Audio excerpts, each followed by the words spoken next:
Fatihah Sayyidina wa nabiyina wa karimina wa maulana Muhammadin sallallahu alaihi wasallam wa alihi wa sahbihi wa sahbihi wa dzurriyyatihi wa ibadil kiram ajma'in. Bismillahirrahmanirrahim. Al mursalin syuhada wa salihin wal malaikatu muqarrabin wa asfiyin wa ulama il amilin wa sunnatin basyiran wal qur'an wal muhdisin wa aimadil arba'atul mujtahidin wa al mukhlisin wa al najibun wa al Sumailah ya baina wa matina wa jidina jadatina wa amina wa matina wa kharina kharatina wa rijibati alaina wa alaikum ajma'in wa susanil arwah ya amwati ahli adalah masjid Bukit Palung wa sa'ilal muslimin wa sa'ilal aina makanu wa syari'a lil maghribariha wa bariha anallahu yarhamuni wa yarhamuni wa yufarriju kurubal muslimin wa yarzuqu salahum masyaallah muslimin wa rasulullah alhamdulillah fi khairin wa lutin afiyah wa hadrati sirri rasulillah al-fatihah.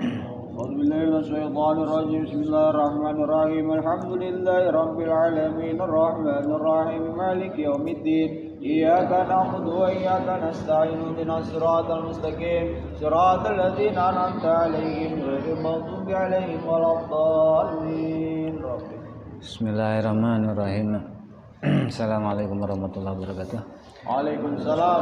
Alhamdulillahilladzi ahsana tadbiral kainat wa khalaqal ardina was samawat wa anjala ma'a minal mu'assirat wa ansha'al habba wan nabat wa qaddara al arzaqa wal aqwat wa athaba 'ala al a'mali shalihat. Wassalatu wassalamu ala sayyidina wa maulana Muhammadin lil mu'jizati dhahirat alladhi hasala min nurihi wujudul kainat. Amma ba'd.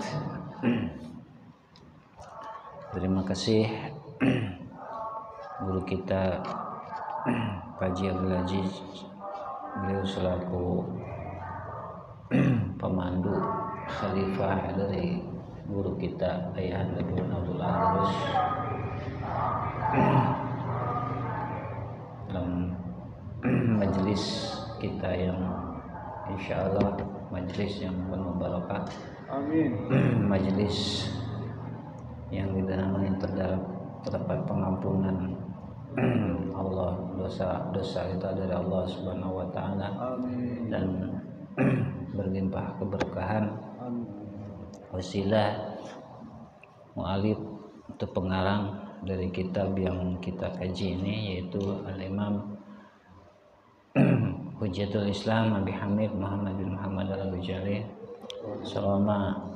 Semoga kita sekalian mendapat limpahan keberkahan dari beliau dan apa-apa yang beliau tuturkan, yang beliau nasihatkan, yang beliau sampaikan di dalam kitabnya ini bermanfaat untuk kita sekalian, menjadi wasilah kita bisa menggapai keridhaan dari Allah Subhanahu wa taala. Amin. Selanjutnya bismillahirrahmanirrahim. Al-babu tasi'. Alhamdulillah kita sampai pada bab yang ke-9. Bab yang ke-9 ini fil mahabbah, menjelaskan tentang mahabbah. Mahabbah itu sendiri termasuk salah satu dari maqamat atau magam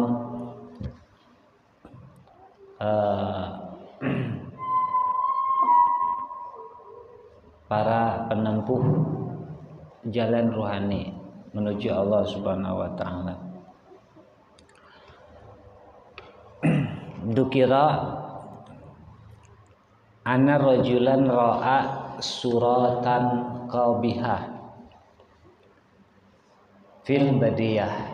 Diceritakan dulu ada seorang laki-laki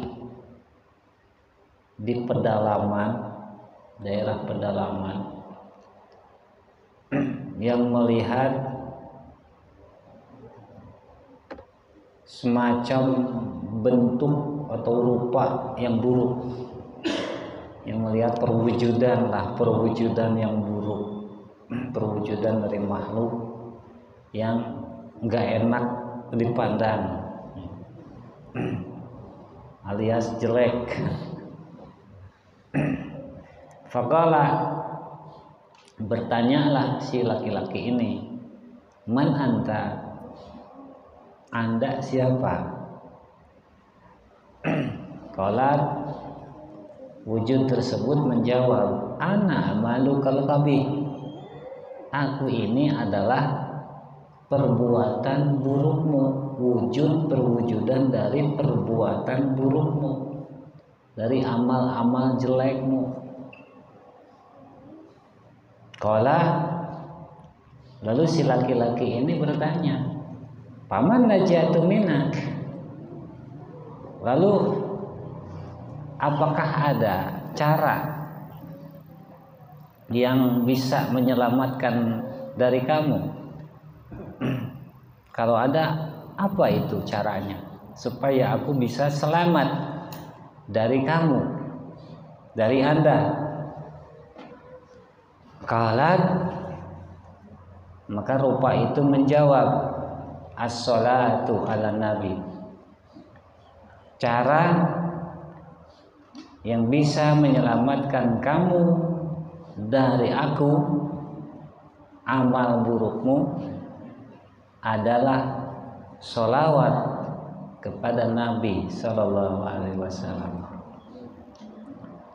Kama qala Sallallahu Alaihi Wasallam, sebagaimana Nabi Sallallahu Alaihi Wasallam berkata, as-salatu alayya nurun ala sirat,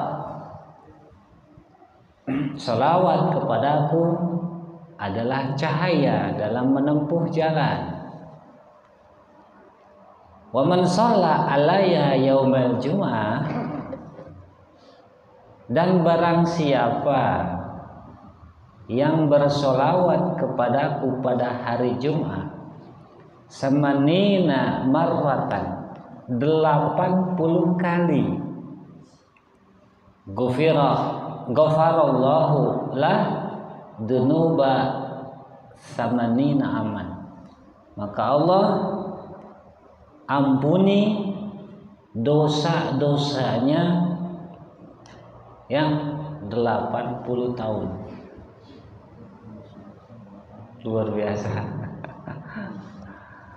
Dosa 80 tahun diampuni karena wasilah sholawat yang dibaca 80 kali hari Jumat tadi, ya berarti. Besok-besok nanti Jumat depan 80 sholawat kita baca, maka 8 pengampunan dosa 80 tahun, insya Allah kita bisa dapat dari Allah Subhanahu wa Ta'ala. Ini siapa yang ngomong? Rupa atau bentuk buruk yang ditemui oleh seseorang zaman dulu, diceritakan oleh Imam Ghazali. Nah, Imam Ghazali ini barangkali kita belum paham martabat atau tobaqah Imam Ghazali itu adalah sejaman atau semartabat dengan Imam Qafal Al-Kabir. Jadi beliau masuk ke dalam golongan mujtahid, ulama mujtahid. Jadi ulama mujtahid itu ada mujtahid mutlak, ada mujtahid tarjih. Nah, beliau ini semua ulama ada 4, secara umum keseluruhannya 4. Yang 3, golongan pertama, ulama martabat pertama mujtahid mutlak, kedua mujtahid tarjih, mujtahid fatwa. 3-tiganya boleh kita bertaklid kepada yang 3 martabat ini, karena yang 3 martabat ini semuanya bermuara kepada satu Imamuna Ahmad bin Idris Asy-Syafi'i atau Imam Syafi'i dalam bidang fikih. Artinya kita bisa menjalankan, bahkan kalaupun seorang faqih, kita ini seorang faqih, ahli fikih. Ada seseorang minta fatwa kepada kita. Kita bisa mengambil salah satu perkataan dari tiga ulama yang tiga martabat ini. Insya Allah nanti ke depan lebih jelasnya. Sekarang singkat aja supaya nggak habis waktu karena bukan bukan halnya. Sekarang kita lagi bahas itu ya. Imam Ghazali ini masuk ke martabat ulama yang kedua ya. Yang kedua, beliau sejaman dengan Imam Qafal Al-Kabir. Dan Imam Qafal Al-Kabir ini mujtahid ashabul wujuh masuknya. Penganut, pendukung fikihnya Imam Syafi'i rahimahullahu taala alaih. Nah, ini yang cerita ini bukan orang yang nggak tahu ilmu. Imam Ghazali yang gelarnya aja Hujatul Islam. Seseorang tidak sembarangan bisa mendapat gelar Hujatul Islam. Jadi level Hujatul Islam itu di atas imam. 100.000 hadis bisa seseorang menyandang gelar imam. Imam Ghazali hafal 300.000 hadis lebih. Maka Hujatul Islam ya, artinya insya Allah kita nggak salah mendengarkan penuturan dari Imam Ghazali. Kita husnudon ya, percaya beliau adalah ahli ilmu.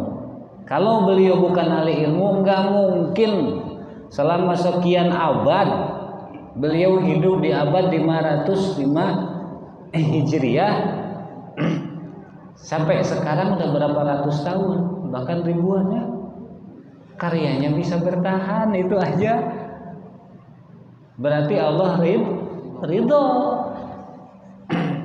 Allah ridho. Alhamdulillah sekarang kita bisa dikasih kesempatan Allah Subhanahu wa taala mengkaji salah satu dari karya beliau. Ini salah satu karunia yang luar biasa untuk kita sekalian. Nah, beliau dari awal pembicaraan bab ke-9 ini beliau membuka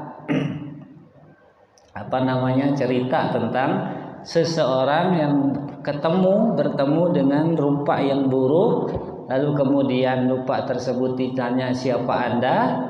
Rupa tersebut menjawab, saya adalah amal perbuatan buruk kamu. Kemudian orang tersebut bertanya, adakah cara supaya aku selamat dari kamu?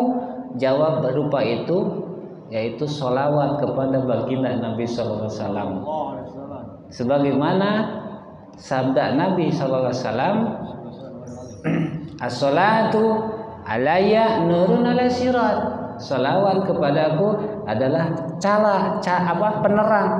cahaya penerang yang menerangi jalan. Dan barang siapa orang yang bersolawat kepadaku hari Jumat 80 kali, maka Allah mengampuni dosa-dosanya 80 tahun. Luar biasa. Mudah-mudahan Allah mengkaruniakan taufik kepada kita bisa mengamalkan ini, baca salawat 80 kali. Nggak banyak ya, 80 kali. Wa hukiya anna rajulan kana ghafilan anis shalah, dan dihikayatkan dulu ada orang yang lupa bersolawat kepada Nabi sallallahu alaihi wasallam. Para'an Nabi lailatan bil manam, pada suatu malam ketika dia tidur, dia bermimpi bertemu dengan baginda Nabi sallallahu alaihi wasallam. Walam yaltafit ilaih, dan dalam mimpinya itu baginda Nabi sallallahu alaihi wasallam cuek kepada dia, tidak mau melirik kepada dia, tidak mau nengok kepada dia, cuek, masa bodoh. Kalau orang yang cuek kita paham kan? Fagala, Lalu orang ini berkata, "Ya Rasulullah, a'anta ala gadban?" Wahai Rasul, apakah Anda marah sama saya? Qala, Nabi menjawab, "La, tidak, saya tidak marah." Qala, lalu orang ini berkata, "Falima la tanduru ilayya?" Kalau Anda tidak marah, kenapa Anda tidak mau melirik kepada saya? Kenapa Anda tidak mau memandang saya? Ini pertanyaan dari si orang tersebut. Ketika dia bertanya kepada Nabi, apakah Anda mengenal saya? Apakah Anda marah kepada saya? Nabi menjawab, tidak, saya tidak marah. Lalu orang ini berkata lagi, kalau Anda tidak marah, kenapa Anda tidak mau melirik atau menengok atau memandang kepada saya? Qala, Nabi sallallahu alaihi wasallam menjawab, li'anni la arifuk. Alasan aku tidak memandang kamu karena aku tidak mengenal kamu. Karena saya tidak mengenal Anda. Makanya saya tidak melengok kepada Anda, tidak memandang kepada Anda. Jadi bukan karena saya marah kepada Anda, tapi karena memang saya tidak kenal Anda. Faqala, lalu orang ini berkata, "Kaifa la ta'rifuni wa anna rajulun min ummatik?" Bagaimana bisa Anda tidak mengenal saya, padahal saya adalah salah satu dari umat Anda? Dan saya pernah mendengar riwayat dari ulama, annaka a'raf bi ummatik minal walidah bil walad. Kata ulama tersebut bahwa Anda lebih mengenali umatnya ketimbang pengenalan seorang ibu kepada anaknya. Anda lebih mengenali umat Anda, jauh lebih kenal dari kenalnya seorang ibu kepada anaknya. Bisa kita paham bagaimana pengenalan seorang ibu pada anaknya. Seorang ibu bisa mengenali anaknya hanya dari bau keringat. Ketika ada kerumunan banyak orang jauh di sana, dalam jarak 100 meter lebih, kerumunan banyak orang, ibu di sini memandang ke kerumunan itu bisa tahu mana anaknya. Dan ini diriwayatkan Anda jauh lebih mengenali umat Anda dibanding pengenalannya seorang ibu kepada anaknya. Bagaimana bisa sekarang Anda tidak mengenali saya? Dan saya adalah umat Anda, kata si laki tadi. Faqala, lalu baginda Nabi sallallahu alaihi wasallam menjawab, "Sadaku." Oh iya, mereka para ulama betul. Aku jauh lebih mengenali umatku dibanding kenalnya seorang ibu pada anaknya. Iya.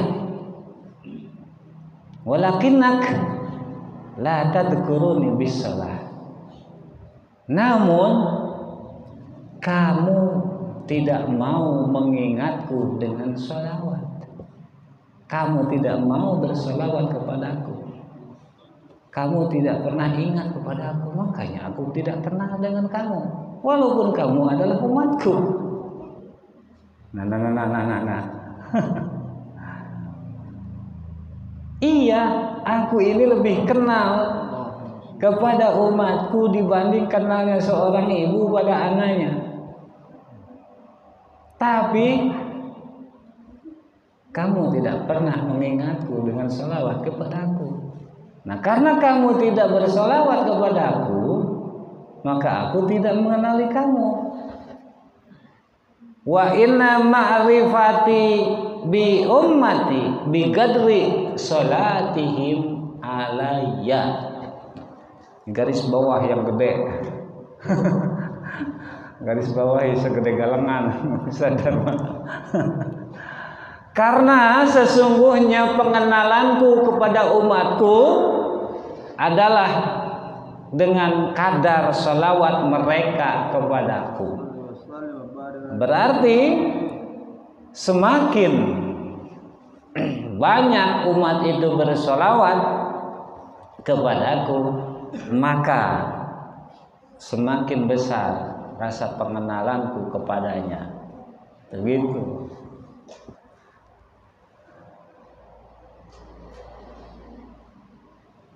Jangankan Nabi, orang tua aja kalau nggak pernah ditengok-tengok anaknya bisa jadi lupa sama anaknya.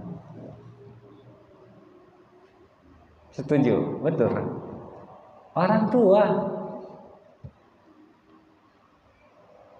seorang ibu, walaupun tadi pengenalan seorang ibu kepada anaknya sangat tajam, tapi bisa jadi lupa kalau anaknya ini nggak mau nengok anak ibunya.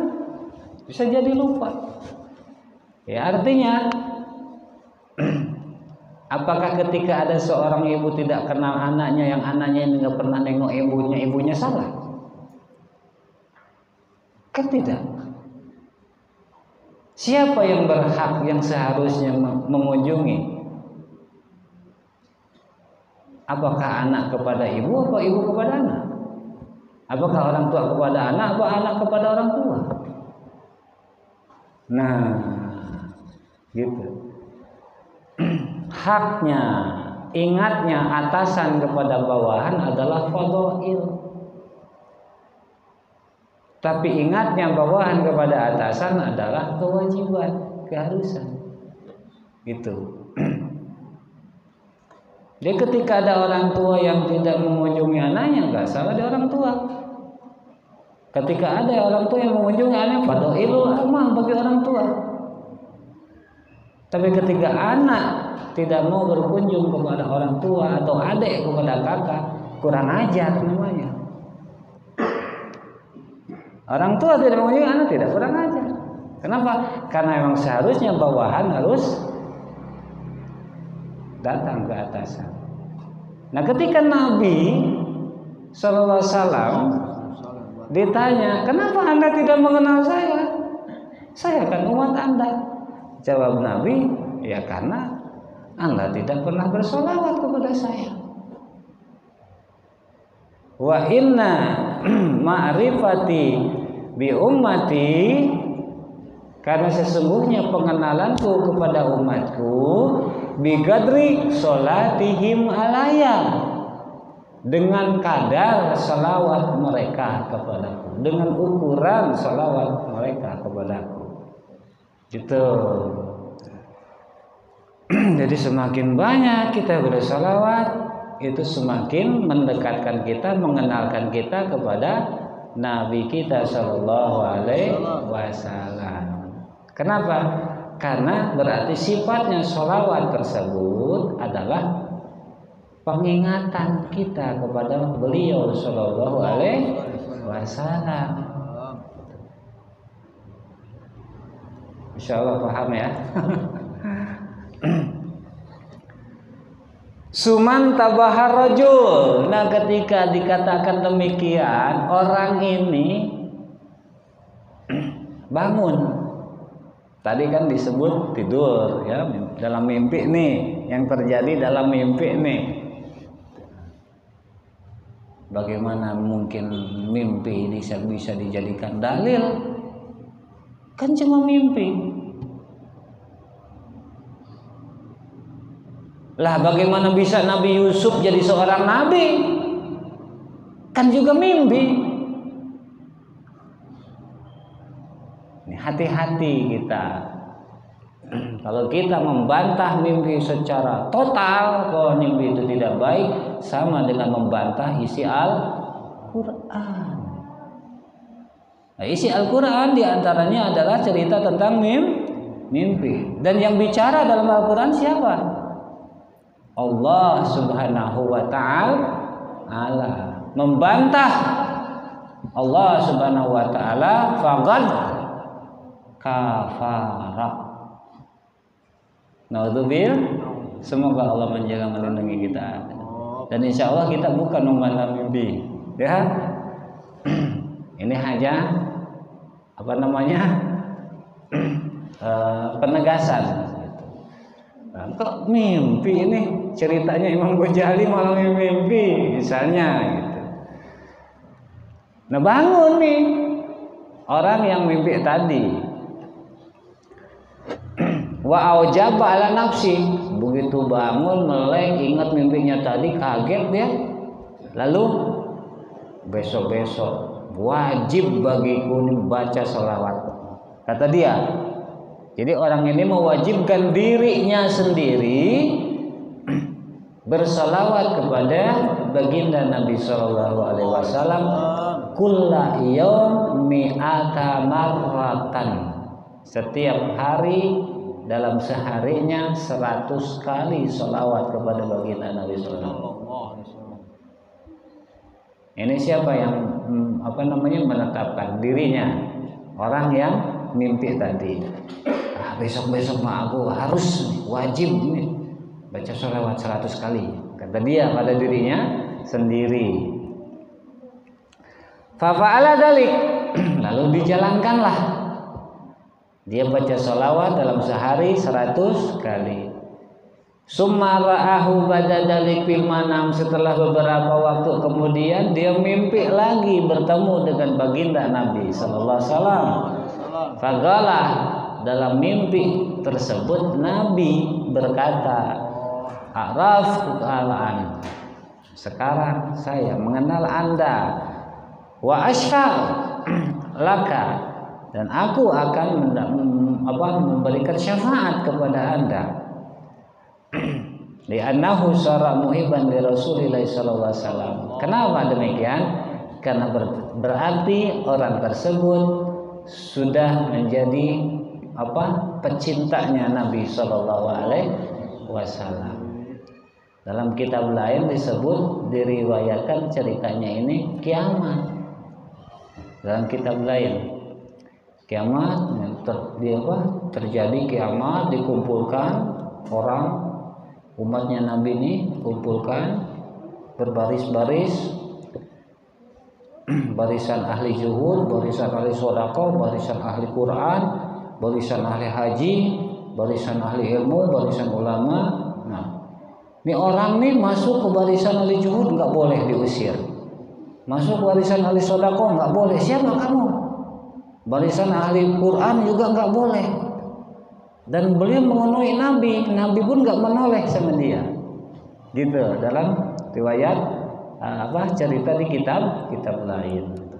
Nah, ketika sudah bersolawat, maka baginda Nabi sallallahu alaihi wasallam mengatakan, "Oh iya, sekarang saya mengenal kamu." Kata Nabi sallallahu alaihi wasallam dalam mimpi yang sebelumnya dia sholawat kepada Nabi sallallahu alaihi wasallam dan tobat kepada Allah Subhanahu wa ta'ala karena lupa atau menyepelekan sholawat kepada Nabi sallallahu alaihi wasallam. Qala Allah Ta'ala, Allah Subhanahu wa ta'ala berfirman, in kuntum tuhibbunallah. Katakan wahai Nabi. Ini perintah Allah kepada siapa? Kepada baginda Nabi sallallahu alaihi wasallam. Kata Allah, "Qul, wahai Nabi, sampaikan, ucapkan, katakan pada umatmu."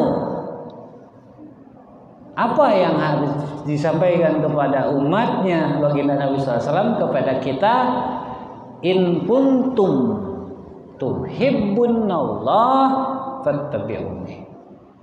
In kuntum tuhibbunallah, jika kalian mahabbah kepada Allah, fattabi'uni, ikuti aku, kata Nabi. Ikuti aku. Nah, ayat ini sababun nujuliha, Sabab nuzulnya ayat Allah ini, ayat Al-Quran ini, anna Rasulullah SAW lama da'a Ka'ab bin Ashraf. Ketika Nabi SAW memanggil Ka'ab bin Al-Ashraf wa ashabah dan para pengikutnya Ka'ab ilal Islam, mengajak masuk Islam, agar mau masuk Islam. Golu mereka Ka'ab dan CS-CS-nya berkata, nahnu fil manjilati abana'illah wala nahnu asyadu hubban lillah. Oh, kami berada dalam kedudukan para putranya Allah. Dan kami jauh lebih cinta kepada Allah Subhanahu wa taala. Jadi kami ini sudah cinta kepada Allah. Ya, tidak perlu ajak supaya datang kepada Allah lagi. Gitu. Faqalallahu ta'ala li nabi, maka berfirmanlah Allah Subhanahu wa taala kepada Nabi, "Qul in kuntum tuhibbuna Allah fattabi'uni." Jika memang benar kalian mencintai Allah, maka ikuti aku. Sampaikan itu wahai Nabi kepada mereka yang berdalih wala nahnu asyaddu hubban lillah. Kami jauh lebih cinta kepada Allah Subhanahu wa taala. Ini omongan-omongan seperti ini, omongan-omongan orang-orang yang itu yang berdalih dari banyak alasan.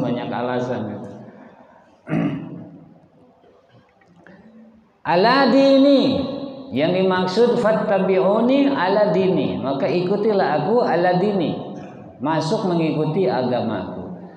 Fa inni Rasulullah, sesungguhnya aku ini adalah Rasul Allah, utusannya Allah.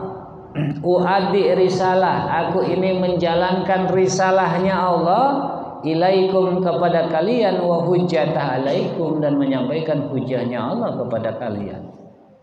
Tuh kata baginda Nabi sallallahu alaihi wasallam, yuhibbukumullah, maka ketika kamu mau mengikuti agamaku, maka Allah akan mencintai kalian. Wa yaghfir lakum, dan Allah akan mengampuni dosa-dosa kalian. Wallahu ghafurur rahim, dan Allah Maha Pengampun, Maha Penyayang. Wa hubbul mu'minina lillah, beres. Apa namanya? Penjelasan tafsir ayat tadi. Nah, sekarang kata Imam Ghazali lagi, wa hubbul mu'minina lillah itba'uhum amrah. Kecintaan orang-orang beriman, berarti kita, ya, orang-orang beriman kan kita.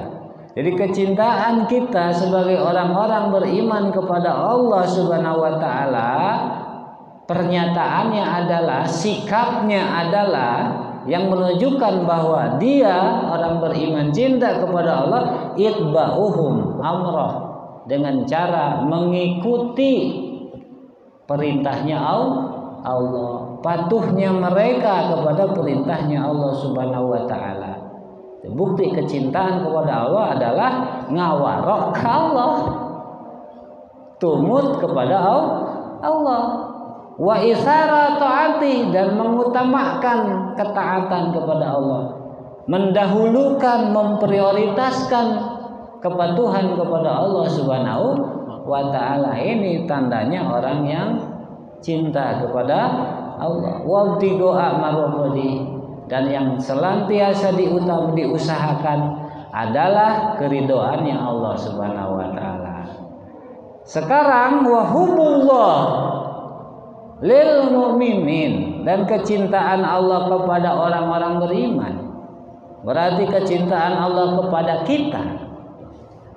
Sana'uh alaihim, adalah pujiannya Allah kepada mereka orang-orang beriman. Wasawabuh lahum, dan pahalanya Allah yang diberikan kepada mereka orang-orang beriman. Wa'afu anhum, dan pengampunannya Allah Subhanahu wa taala dari dosa-dosa mereka orang beriman. Wa in'amu alaihim, dan nikmat Allah yang dianugerahkan kepada mereka orang-orang beriman. Wa ismatih wa taufiqih, dan perlindungan Allah, penjagaan Allah dan taufiknya Allah yang dianugerahkan kepada orang-orang beriman.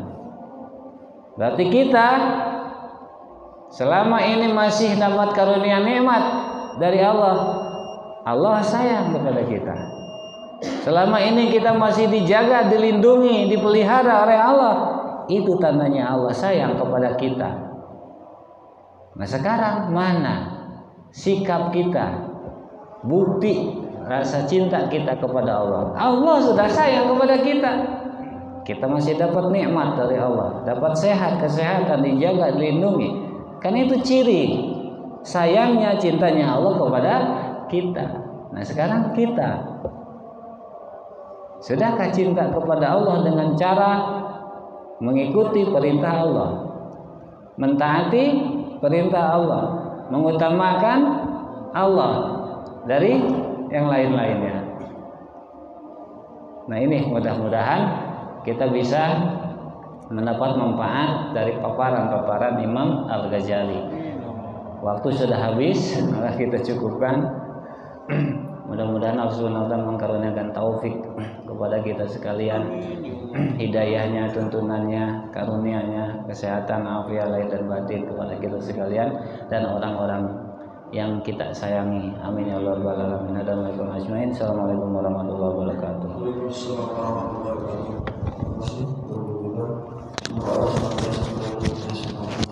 Mari sama-sama kita tutup majelis ini dengan pembacaan doa kafaratul majelis.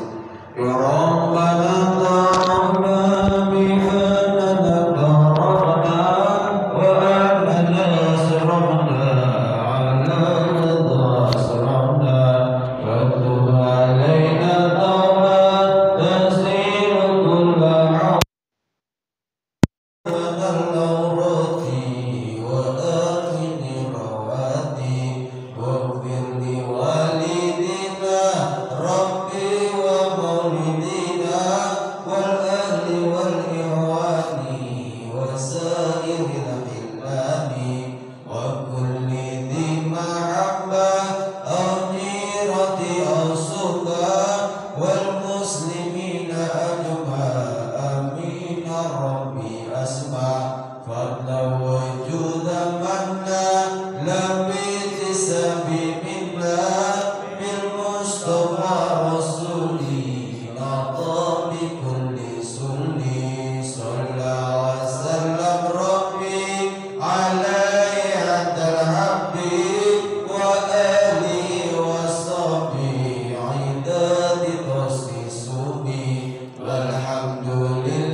Subhanahu wa ta'ala.